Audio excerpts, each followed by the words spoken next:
ಈ ಸಂದರ್ಭದಲ್ಲಿ ಈ ಕಾರ್ಯಕ್ರಮದ ಬಗ್ಗೆ ನಿಮ್ಮ ಮನದಾಳದ ಮಾತು.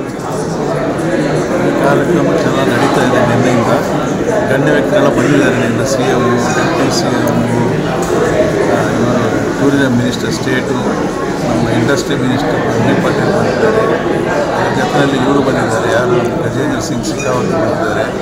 ಪ್ರೋಗ್ರಾಮ್ ಚೆನ್ನಾಗಿ ಮಾತಾಡಿದ್ದಾರೆ. ಎಲ್ಲ ಇನ್ಸೆಂಟಿವ್ಸ್ ಎಲ್ಲ ಕೊಡ್ತೀನಿ ಅಂತ ಹೇಳಿದ್ದಾರೆ. ಹೋಟ್ಲ್ ಇಂಡಸ್ಟ್ರಿಗೆ ಚೆನ್ನಾಗಿ ಗ್ರೋತ್ ಮಾಡ್ತೀನಿ ಅಂತ ಹೇಳಿದ್ದಾರೆ. ಎಲ್ಲ ಆದರೆ ಚೆನ್ನಾಗಾಗುತ್ತೆ. ಇವತ್ತು ಬೆಳಗ್ಗೆ ಟೂರಿಸಂ ಸೆಕ್ರೆಟರಿ ಬಂದಿದ್ದಾರೆ ಸ್ಟೇಟ್ ಗೌರ್ಮೆಂಟಿಂದ.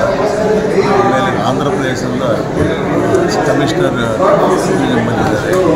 ಮಧ್ಯಾಹ್ನ ಮೇಲೆ ಇವರು ನಮ್ಮ ಲಕ್ಷ್ಮೀನಾರಾಯಣ ಅಂತ ಪಾಂಡಿಚೇರಿ ಮಂತ್ರಿ ಬಂದಿದ್ದಾರೆ, ಟೂರಿಸಂ ಮಂತ್ರಿ.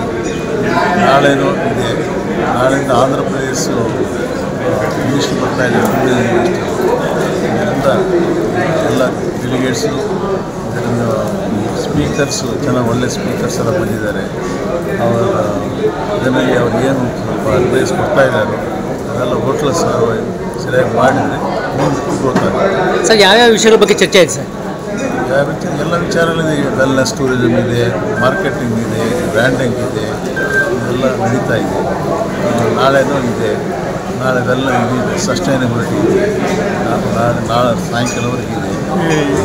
ಇದೆಲ್ಲ ಇರೋದ್ರಿಂದ ಸ್ಪೀಕರ್ಸು ಎಲ್ಲ ಡೆಲಿಗೇಟ್ಸು ಇಲ್ಲಿ ನೋಡ್ತಾ ಇದ್ದೀವಿ. ಎಲ್ಲ ಡೆಲಿಗೇಟ್ಸು ಆಮೇಲೆ ಕೂತ್ಕೊಂಡು ಕೇಳ್ತಾ ಇದ್ದಾರೆ. ಪೂರ್ಣ ಆಚೆ ಹೋಗ್ತಾ ಇಲ್ಲ. ದಟ್ ಮೀನ್ಸ್ ಇಂಟ್ರೆಸ್ಟ್ ಅಂತ ಕೇಳ್ತಾ ಇದ್ದಾರೆ. ಸರ್, ಕೇಂದ್ರ ರಾಜ್ಯ ಸರ್ಕಾರಗಳಿಂದ ಸಹಕಾರ ಸಿಗ್ತಾ ಇದೆ ಸರ್? ಸಹಕಾರ ಫುಲ್ಲಾಗಿ ಸಿಗ್ತಾ ಇದೆ. ನಮ್ಮ CM ಹೇಳಿದ್ರಲ್ಲ, ಇದೆ ನಾವು ಇದು ಭಾಳ ಡೆವಲಪ್ ಮಾಡ್ಕೊಂಡಿದ್ದೀವಿ ಅಂತ. ನಾವು ಕನ್ವೆನ್ಷನ್ ಹಾಲ್ ಕೇಳಿದ್ವಿ, ಅದು ಕೂಡ ಮಾಡ್ಕೊಡ್ತೀವಿ ಹೇಳಿದ್ದಾರೆ.